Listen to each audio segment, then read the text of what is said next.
Bienvenidos, es tiempo de aprender de la palabra de Dios.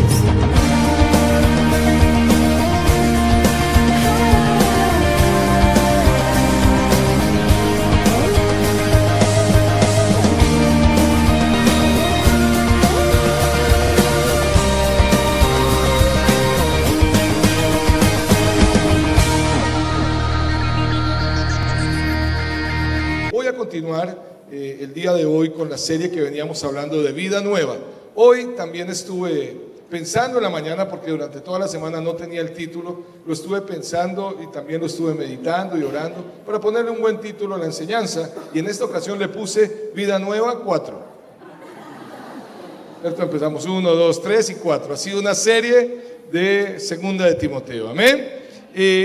Antes de leer Timoteo, recordamos que la serie comenzó ¿con qué? Con Efesios, que hablamos, ¿cierto? Efesios capítulo 4, versículo 24 y 25, y dice: despojados del viejo hombre y vestidos del nuevo hombre. Estábamos hablando de eso. ¿Están conmigo?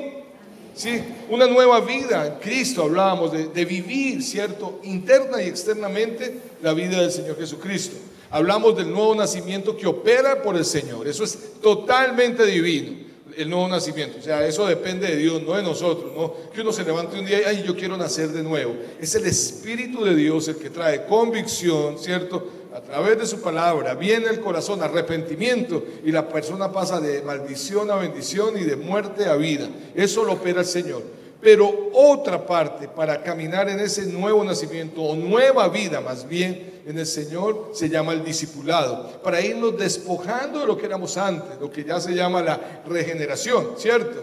Y el discipulado tiene que ver con Dios también a través de su palabra, pero lo hace su iglesia. Él le dio la autoridad a la iglesia. Dice su palabra: y los 11 cuando llegaron y cuando le vieron le adoraron, pero algunos dudaban. Y dijo esto Jesús: toda potestad me es dada, ¿dónde? En el cielo, y ¿dónde más? Y en la tierra, en todo lugar. Por tanto, id y haced discípulos. ¿Dónde? En todas las naciones. Esta tarea como iglesia la tenemos que hacer, y estaremos enseñando a la gente a la luz de la palabra con su Espíritu Santo para que las vidas sean transformadas. Entonces hablamos que Jesús lo hizo, ¿cierto? Jesús lo hizo con sus discípulos, Él les formó. Ustedes pueden leer en Mateo del capítulo 5 al capítulo 7, ya para comenzar el 8, está todo lo que es el Sermón del Monte. Cómo Jesús tomó a sus discípulos, les enseñó con su palabra, y del capítulo 8 al capítulo 10 les muestra en Mateo cómo Él hacía las cosas. Les enseñó, discipulándole para que sus vidas fueran transformadas, y les mostró que era vivir una vida sobrenatural. ¿Estamos claros hasta ahí? La vida de Dios. Bueno, pero también vemos que los discípulos enseñaron a otros, y entre esos discípulos de los discípulos llegó Pablo. Y Pablo escribe una carta, que es la carta, o bueno, varias cartas, pero la carta que estamos leyendo es la segunda carta de Pablo a Timoteo. Amén. Muy bien. ¿Pablo fue discipulado o no? ¿Cierto? Él tuvo una formación como judío a los pies de Gamaliel, ¿cierto? Era un fariseo, un judío muy docto. A los pies de él estuvo aprendiendo. Pero ya en el Señor, en Cristo, Pablo aprendió y fue formado por los discípulos. Bernabé lo tomó, lo llevó a los discípulos, porque nadie creía en que él se hubiera convertido, que él hubiera encontrado al Señor, le tenían temor. Pero Bernabé lo llevó y lo metieron en un proceso. Este Pablo empieza a formar a Timoteo, ¿cierto? Entonces vamos a ir a la segunda carta de Pablo a Timoteo. Segunda de Timoteo, capítulo 2 de nuevo, por favor. Abran sus Biblias. Sí, gracias. Segunda de Timoteo 2, y vamos a volver a leer los textos que hemos venido leyendo intencionalmente. Vamos a leer del versículo 1 hasta el versículo 26.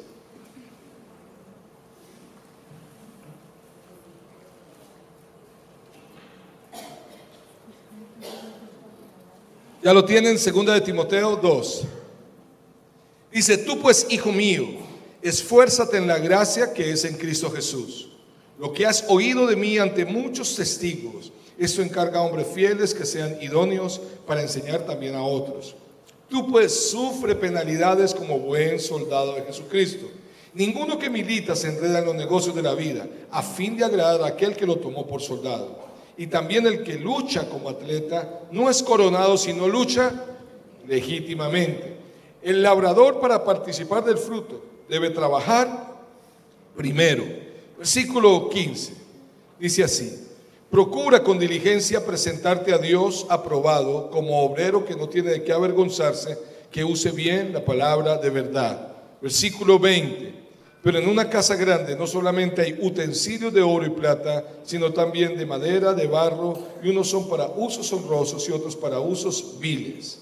Y versículo 24, porque el siervo del Señor no debe ser contencioso, sino amable para con todos, apto para enseñar, sufrido, que con mansedumbre corrija a los que se oponen, porque quizás Dios les conceda que se arrepientan para conocer la verdad y escapen del lazo del diablo en que están cautivos a voluntad de Él. Amén. Vamos a leer y volvemos a hacer el resumen ya de Timoteo. Señor, te damos gracias en esta mañana por tu palabra. Ella es viva. Tu palabra es tan eficaz, Señor. Transforma corazones. Queremos vivir esa nueva vida tuya en la tierra hasta que vuelvas por nosotros. Pero ayúdanos, por favor, a entender la Escritura y cómo, Señor, a través del discipulado, Señor, vamos en un proceso de cambio, Señor, como nuevas personas. El nuevo nacimiento lo hiciste tú. No podemos nosotros, Señor, atrevernos a decir que cambiamos por nuestras fuerzas. Fuiste tú. Pero, Señor, el discipulado es una tarea que le delegaste a la iglesia, Señor, para enseñar como tú lo hiciste con tus discípulos. Gracias, Señor, por permitirnos encontrar las profundidades de la verdad de tu palabra en estos textos y la presencia tuya transformando nuestras vidas. Te amamos, Señor. Te prometemos la gloria y la honra de todo. En el nombre de Jesús. Y todos dicen, todos dicen, amén. Muy bien, ya terminando este capítulo 2 de la segunda carta a Timoteo, ¿cierto? Vimos que Pablo anima a Timoteo en el capítulo 1, ¿cierto? En un momento difícil que estaba viviendo Timoteo, seguramente no solo por persecución o porque se sentía solo, sino porque su líder, su papá espiritual, estaba en la cárcel, a punto de morir, que era el apóstol Pablo.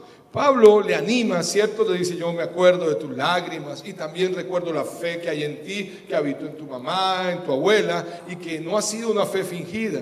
Pero le dice, también le dice, porque Dios no nos ha dado espíritu de cobardía, sino de amor, poder y dominio propio. Pero después de animarle, en el capítulo 2, le dice a él: hijo, esfuérzate, versículo 1, en la gracia, ¿cierto?, que es en Cristo Jesús. Recuerden que en el Antiguo Testamento a Josué se le dice: esfuérzate y sé valiente. Aquí a Timoteo: esfuérzate ya en esa gracia y esa bondad de Dios. Y él le habla de 7 figuras que veníamos estudiando, ¿cierto? 7 analogías o similitudes de las cuales podemos aprender principios. La primera que vimos fue en el versículo 2, ¿cierto? Lo que has oído de mí ante muchos testigos. Esto encarga, o sea, administralo y dalo a otros, hombres fieles, pero no solo fieles, que sean idóneos. Porque muchas veces queremos discipular a todo el mundo que es fiel, pero no todos son idóneos para la obra del ministerio en ciertas áreas. Entonces hay que buscar la idoneidad de la persona y el lugar correcto con la ayuda de Dios para que le sirvan. Hablamos de la figura del administrador, de aquel que da de lo que Dios, del depósito que Dios le ha dado a otros, ¿cierto? La figura del administrador o la figura del mayordomo que representa la administración. En el versículo 3 hablamos del soldado que representaba ¿qué? El sufrimiento y la sujeción, ¿cierto? Cada uno de estos personajes tienen características importantes y todos tienen que esforzarse. Todos tienen que esforzarse. El tercero es el atleta, que está en el versículo 3. Y también el que lucha como atleta no es coronado, sino lucha legítimamente. El atleta representa la disciplina, ¿cierto? La disciplina del cuidado, del alimento. Bueno, lo vimos ese día, no lo voy a explicar. El cuarto fue en el versículo 6, dice el labrador. El labrador representa ¿qué? La paciencia, el carácter de aquel que sabe esperar en el Señor, ¿cierto? Sus tiempos, sus beneficios, sus bendiciones. Y dijimos que ahí está la lucha en los creyentes. Les dije una frase: alguien creó el afán, alguien dijo que Dios creó el tiempo y nosotros el afán. Queremos las cosas ya y tenemos que aprender a tener esa paciencia que representa el labrador. El quinto, el obrero, que está en el versículo 15. Procura con diligencia presentarte a Dios aprobado como un obrero que no tiene de qué avergonzarse, que usa bien la palabra de verdad. El obrero representaba la diligencia, ¿cierto? Aquella diligencia de mantenerse aprobado, y les dije, es preferible ser aprobado y no solo bendecido. Hoy en día la gente quiere ser bendecida y no le importa si es aprobada. Mientras que yo sea bendecido en esta tierra, no me importa lo que viene. Y el otro, que fue el utensilio, versículo 20. Pero en casa grande no solamente hay utensilios de oro y de plata, sino también de madera y de barro. Este representa ¿qué? ¿Cuántos recuerdan que representa el utensilio, la vasija? La fragilidad, la vulnerabilidad. Cierto, muestra que somos muy vulnerables, que somos como vasijas de barro, donde en otro texto leímos el Señor deposita de él para su gloria. Leímos un texto también en 1 Pedro que habla de tratar a las mujeres como vasos más frágiles, ¿cierto? Vasos más frágiles. Ya tenemos claro lo que es vasija, ya tenemos claro la vulnerabilidad, la fragilidad que tenemos. Pero sigue un último, y el último es el que quiero ver rápidamente hoy. Versículo 24, porque el siervo del Señor no debe ser contencioso, sino amable para con todos, apto para enseñar, sufrido. Hasta ahí lo vamos a dejar. El séptimo es el siervo, y el siervo tiene una característica que debe ser siempre en su corazón, y es la humildad. El siervo representa la humildad. A mí me llama la atención de estas 7 figuras que comienzan con figuras de mucha autoridad, ¿cierto? Como es un administrador, como es un soldado, como es un atleta. Pero mire cómo va bajando en nuestra cultura. Para Dios todos somos iguales y Dios no hace acepción de personas. ¿Cuántos dicen amén? Pero no se trata igual una vasija de barro a una persona que parezca una vasija o alguien rústico, por decirlo así, que a un administrador, que a un soldado, ¿cierto? No se trata igual a un atleta, a un gran deportista, que a un obrero. Miren que en las figuras parece que va como menguando el estatus en nuestro parecer, en nuestra humanidad. Para Dios no. Y él la va, cierto, bajando a tal punto que la última comienza con un gran administrador y termina con un siervo. Es eso lo que está enseñando él. Él está enseñando al pueblo a que no importa cuál es tu labor, no importa cuál es tu profesión, no importa qué es lo que tú hagas o tengas, lo importante es un corazón lleno de humildad. Porque tú puedes ser un siervo humilde siendo un gran profesional, un siervo humilde siendo un trabajador, cierto, incansable con cualquier labor que puedas tener, un siervo humilde estando en el ejército, un siervo humilde estando en las calles vendiendo, lo que tú hagas, porque definitivamente lo que tú haces no determina quién eres. Lo que tú haces es simplemente, cierto, tu labor. Lo que determina quién eres es tu relación con Dios. Es que tanto has entendido que eres un hijo y una hija de Dios. ¿Cuántos dicen amén? Entonces el siervo representa la humildad. Vuelvo a leer versículo 24. Porque el siervo del Señor no debe ser contencioso, sino amable para con todos, apto para enseñar y sufrido, y que con mansedumbre corrija a los que se oponen. Ahí veo, cierto, después de mirar lo de las jerarquías, veo algo interesante. Pero hablando de la jerarquía, Jesús dijo, ponme Mateo 20, 25, 26. Noten que para el Señor las jerarquías con títulos y cosas no eran tan importantes. Mateo 20, 25 y 26. Dice así: entonces Jesús, llamándolo, dijo, sabéis que los príncipes, otra versión dice, los gobernantes de los gentiles se enseñorean sobre ellos, y los que son grandes ejercen sobre ellos potestad. Sigue. Mas entre vosotros no será así, sino el que quisiere entre vosotros hacerse grande será vuestro servidor. Jesús mismo, nuestro Señor Jesucristo, al que hoy estamos celebrándole la Navidad y esperamos que Él sea el centro de estas fiestas dicembrinas.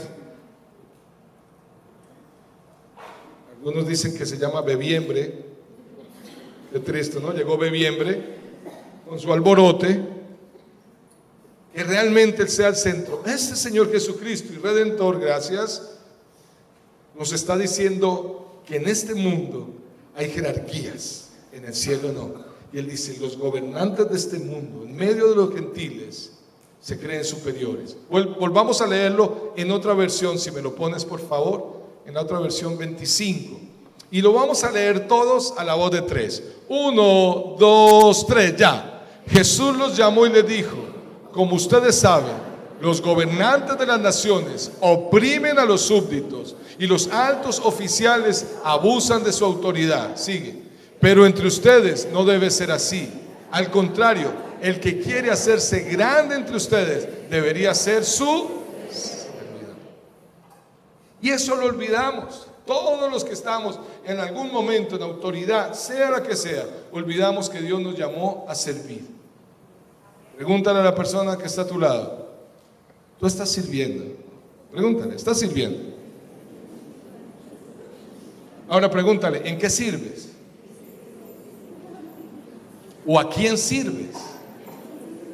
Uno de los mejores ejemplos de Jesús es cuando Jesús toma la posición de siervo, que es lo que dice la Biblia, ¿cierto? Él tomó la posición de siervo, ya vamos a mirar, pero él toma la posición del siervo, del esclavo de la casa, ¿cierto? Cuando están, eso está en Juan capítulo 13, llegan sus discípulos. Recuerden que en esa época y en la cultura de ellos está el esclavo, el que cuando llega alguien, el esclavo se sienta a los pies de ese alguien y le lava los pies. Eso era muy común. Jesús, citando a sus discípulos, hizo algo tan poderoso. Él les mostró su autoridad como hijo de Dios. Se puso una toalla en la cintura, tomó una vasija con agua y se sentó a lavarle los pies a sus discípulos. ¡Qué actitud de servicio!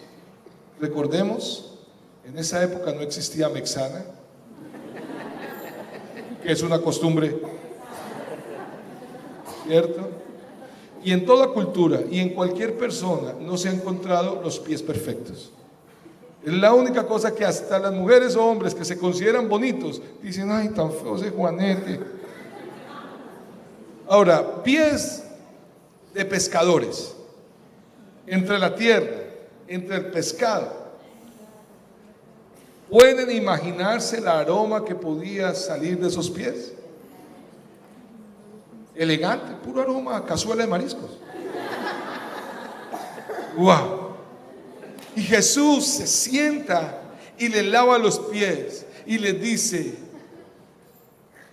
yo hago esto, y lo que les hoy enseño, ustedes lo harán con otros. El corazón de servicio es el corazón de una persona totalmente renovada por el Señor, y a veces nos cuesta. Servimos a los que nos interesan, servimos a los que creemos que están por encima de nosotros. Lo que se hizo el sábado en Revolución de Amor es servir a aquellos que muchos menosprecian. Yo les conté a ustedes un día que estábamos, cuando comenzamos este proyecto de Revolución de Amor, de dar comida, comenzó hace años. En una camionetica nos íbamos con, recuerdo tanto que comprábamos pollos y los, pues se despresaba, y a cada presita se le ponía una arepita y un juguito. Recuerdo una vez que empezamos a repartir, a orar por la gente ahí por los puentes, y algunos llegaron, habitantes de la calle: venga, aquí es donde venden esto a 500. Algunos que se les dio fueron y lo vendieron. Pero bueno, hay que hacerlo. Y recuerdo que estábamos ahí en la camioneta, varios orando, eran las 11 de la noche, como la segunda vez que nosotros lo hicimos, que vino Joel. Recuerdo que terminé, me pusieron un parte porque había dejado, yo siempre que predico le entrego los papeles a mi esposa, y ese día se los dejé a ella se fue en taxi, nos pararon en un retén de diciembre y no tenía los papeles, y por eso me gané un comparendo. Pero bueno, al lugar, no tiene nada que ver. Estábamos ahí en la reunión, ya lo pagué, tranquilos, estábamos, es más, ya vendí el carro que me pusieron el comparendo. No quiero desviarme del tema, era un Renault 9 con frenos ABS, acuérdense que a veces frena y a veces no. Entonces estábamos ahí y llega un hombre y se para y nos mira, y estábamos orando por aquellos chicos, y ese hombre me mira y me dice: usted está desperdiciando aquí ese dinero que están invirtiendo en esta gente. Yo le dije: ¿por qué? Ustedes deberían hacer esto en barrios pobres, porque esos son drogadictos y nunca van a cambiar. Yo le dije: pues yo creo que sí, porque yo era uno de ellos. Me miró como: ¿puedo ayudar? No, bueno, no, yo no sé, allá es, toma lo tuyo. Pero lo que yo sí creo es que se requiere ser moldeado por Dios, un administrador, pasar ese sufrimiento del soldado, esa disciplina, ¿cierto?, del atleta, ¿cierto?, esa paciencia del labrador, esa diligencia del obrero, esa fragilidad de la vasija para terminar siendo un siervo humilde. ¿Qué proceso? Es estar en la prensa del Señor, es estar siendo formado como siervos. No entendemos muchas veces de lo que se trata ser un nuevo hombre o una nueva mujer en Cristo Jesús. Tan solo siervos. Y para acabar de ajustar, la Biblia dice siervos inútiles, porque terminamos haciendo lo que tenemos que hacer. Es una palabra fuerte. Siervos. Ok, ¿qué característica tiene el siervo acá? En el texto, vamos a leer, dice, volvamos de nuevo, versículo 24, porque el siervo del Señor no debe ser contencioso. Se refiere a aquel que le gusta, el contencioso es al que le gusta disputar y le gusta el pleito. Y eso en la iglesia hay. Somos pelietas, panderetas, calzoncillos de bayetas. Y a veces estamos, ¿quién dijo? Que como que nos escurrimos de la cruz. Y está diciendo el siervo, el humilde, el que ha sido formado, el que va en ese camino de regeneración, de cambio en su vida en esta tierra, ya habiendo nacido de nuevo, tiene un corazón tan humilde que no es contencioso. Yo quiero preguntar, ¿cuántos luchan todavía con un corazón contencioso? Levante la mano. Bien la mano.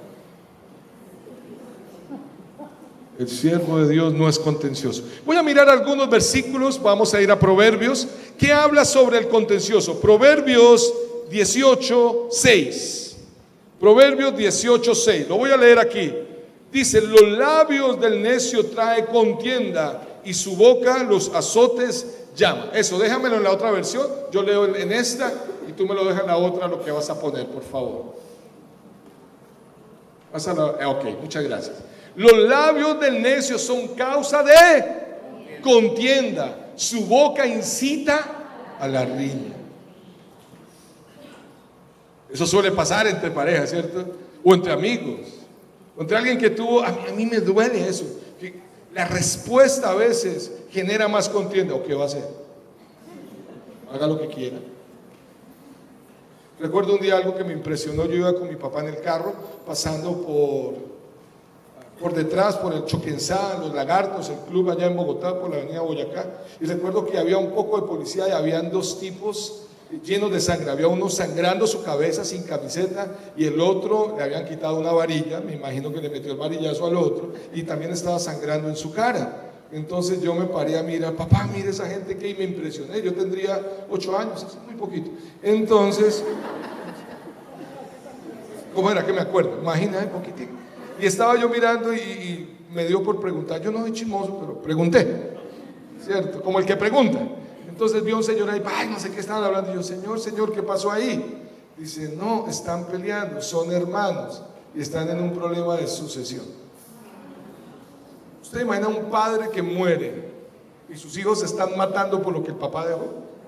El corazón de contienda está dentro de la familia inclusive. Entonces el siervo de Dios, dice la Biblia, no es contencioso. Otro versículo, Proverbios 15:18, voy a leérselo, dice así: el hombre iracundo promueve contiendas, mas el que tarda en airarse apacigua la rencilla. El iracundo promueve contiendas. ¿Cuántos luchamos con la ira? Ahora, aclarando algo, que el sentimiento más fuerte que hay en la Biblia después del amor es la ira de Dios. Una ira justa, la nuestra es injusta, pero la Biblia dice que en la ira del hombre no obra la justicia de Dios.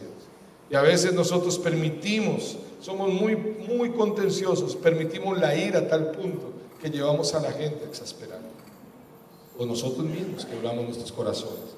Otro texto, Proverbios 18:19. Pero como decía ahí en el otro, perdóname. El que es iracundo provoca contiendas, el que es paciente las apacigua, ¿cierto? Por eso es mejor esperar antes de agarrarse. Proverbios 18:19 dice lo siguiente: el hermano ofendido es más tenaz que una ciudad fuerte, y las contiendas de los hermanos son como cerrojos de alcanzar. Aquí dice: más resiste el hermano ofendido que una ciudad amurallada. Los litigios son como cerrojos de ciudadela, ¿cierto? Más resiste el hermano ofendido. Otro texto, Proverbios 19:13, dice así: dolores para su padre el hijo necio, y gontera continua la contienda de la mujer. La mujer contienda. ¿Cuántas tienen tienda acá?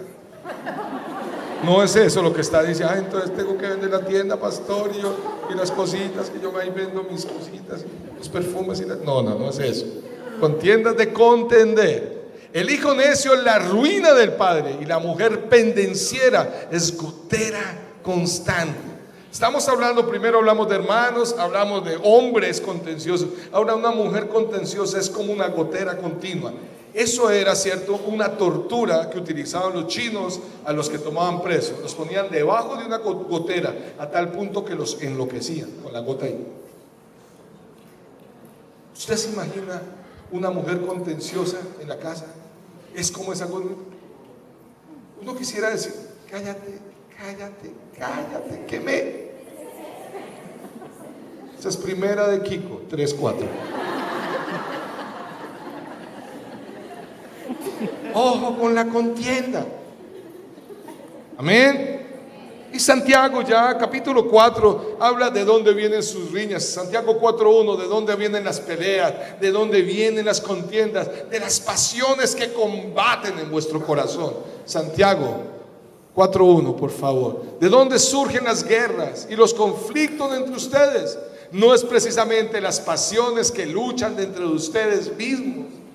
Esas pasiones que tenemos que sujetar delante del Señor. Entonces, el siervo del Señor no es contencioso. ¿Qué más dice la Biblia? Volviendo a Timoteo, el siervo del Señor es amable. Vuelve a colocar 2:24. Es amable, de segunda de Timoteo.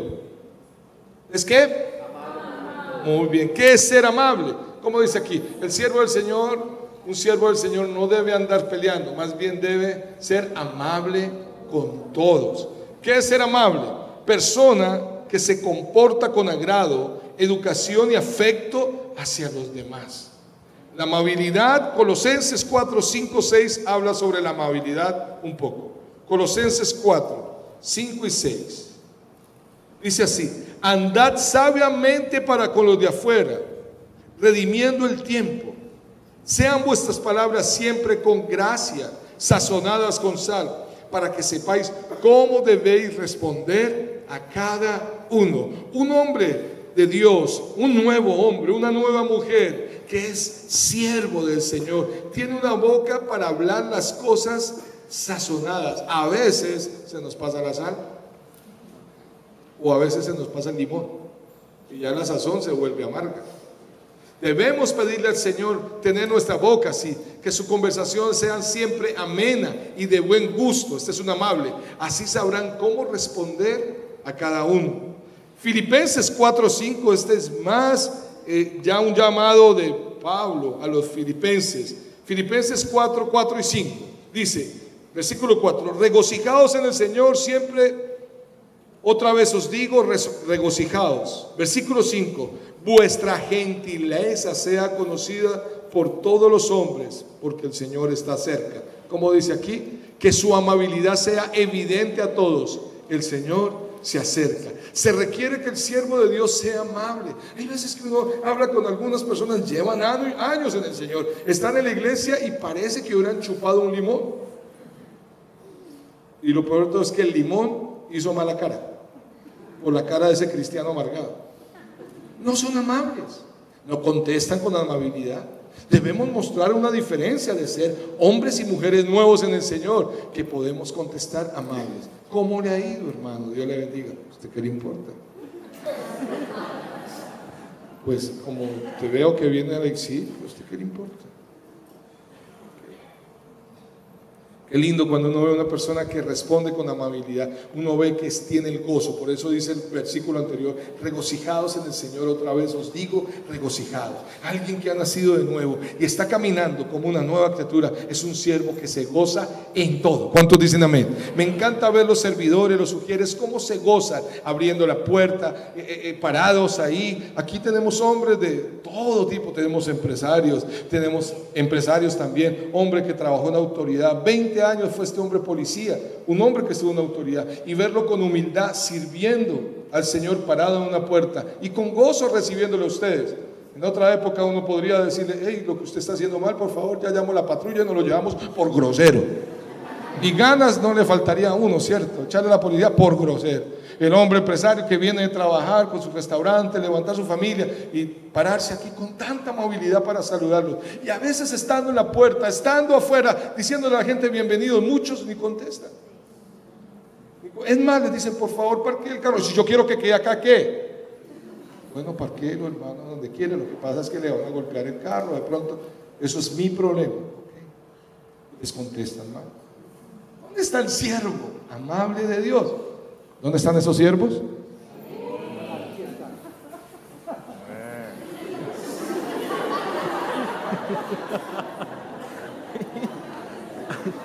¿Dónde están los siervos amables que contestan amén por amabilidad? Tan amables, muchas gracias. Muy bien. Proverbios 15:1, y con eso ya voy terminando. ¿Por qué? Yo quiero orar y tenemos un especial, 4 canciones para mi Señor de gratitud por la Navidad. ¿Cuántos quieren cantarlas a Él? Amén. Un tiempo especial, hoy es diferente. Proverbios 15:1. Si lo tienen ahí, yo lo voy a leer, tranquilos. Dice, la blanda respuesta quita la ira, mas las palabras ásperas hace subir el furor. En eso Dios ha venido tratando mi corazón. Yo reconozco que a veces yo soy muy seco o un poco fuerte, o muchas veces muy fuerte para contestar. Y a veces no estoy enojado, pero la gente lo ve como una palabra áspera. Entonces tengo que poner, a veces con mi esposa me dice, amor, tal cosa. Yo, sí está ahí, perdón, sí está ahí, mi amor hermosa. Pues, ¿cierto? Porque por si, perdón, el vaso más frágil no se puede romper. Porque te corta, ¿no? Te puede cortar. El vaso más frágil te hiere. Dice aquí, la respuesta amable calma el enojo, amabilidad. Pero la agresiva echa leña al fuego, ¿cierto?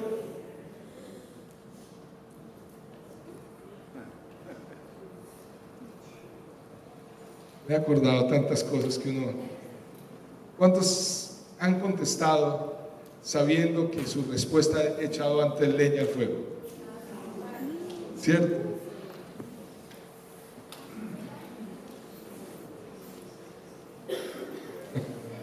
Ayúdanos, Dios. Yo quiero terminar esta parte del hombre de Dios. El siervo no es contencioso, es amable, pero también dice es manso. Hay una parte donde dice que es sufrido y sabe enseñar. Eso ya lo enseñamos en los primeros versículos. Pero habla de la mansedumbre. La mansedumbre es la naturaleza pasible. Dice que con mansedumbre corrige a los demás. Es una naturaleza pasible y tranquila. A veces ni siquiera le enseñamos a nuestros hijos a ser apacibles, a ser mansos. Es más, tenemos un dicho en la iglesia: yo soy manso pero no menso. Y la verdad, esa también es primera de Chavito 3:4. Porque la Biblia no dice que no somos mensos. La Biblia dice sean mansos. Y ser manso es ser apacible. Se los define ahorita. Ser manso es tener una naturaleza tranquila, confiando plenamente en que hay uno que me defiende y se llama el Rey de Reyes y Señor de Señores. ¿Cuántos dicen amén? Es más, escucho papás inclusive creyentes que enseñan a sus hijos a no ser mansos, sino agresivos. Hijo, te golpearon, defiéndete. Claro, hay que enseñarle a defenderse, pero hijo, primero hay autoridades, busquemos por qué este niño te está golpeando. Pero no me pase lo del niño que le dijo el papá: hermano, si le pegan, usted se debe vengar. Hay papás que le dicen eso: usted se debe vengar. 15 días después, el niño, también estando en el colegio, llegó a la casa con el ojo morado. Dice: papi, me pegaron. Hijo, ¿y usted no se vengó? Dijo, claro, si no me vengo me matan. Creo que entendió mal el vengar, pero era mejor así.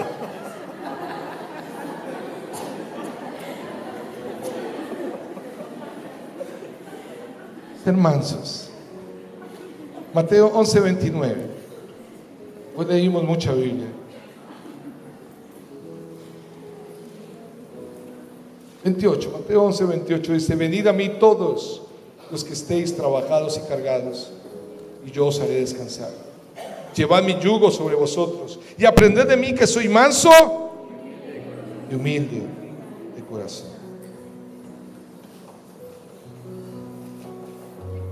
Al que le celebramos la Navidad, nos enseñó mansedumbre. Él dejó el cielo para venir a la cruz, y de la cruz para ir a la tumba, y de la tumba para ir a tu corazón y mi corazón, para que seamos hombres y mujeres nuevos, diferentes. Y en la única parte donde Él dejó enfáticamente: aprended de mí, fue en esto, que soy manso y humilde de corazón. Eso muestra un hombre y una mujer nueva en Cristo.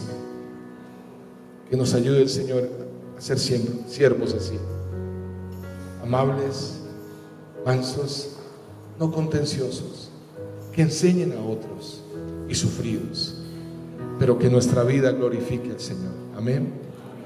La verdadera Navidad está en ese regalo, está en ese hombre que vino a la tierra siendo Dios, en ese precioso Jesús, en el que vino siendo dueño de todo y nació en un pesebre prestado.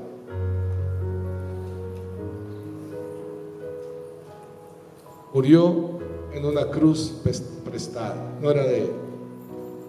Lo enterraron en una tumba prestada, pero siendo el dueño de todo, transformó la humanidad. Que la verdadera razón de esta Navidad sea el siervo fiel y humilde que ha transformado tu corazón, llamado Jesucristo. Y que nos centremos en esto, y que en este día, en vez de estar pensando qué tanto compraremos o qué tanto comeremos, podamos servir a aquellos que hasta se burlan de nosotros en nuestra familia, y que algunos tendrán que ver. Abrácenle, sírvanle y muestren el corazón humilde de un hijo de Dios. Amén.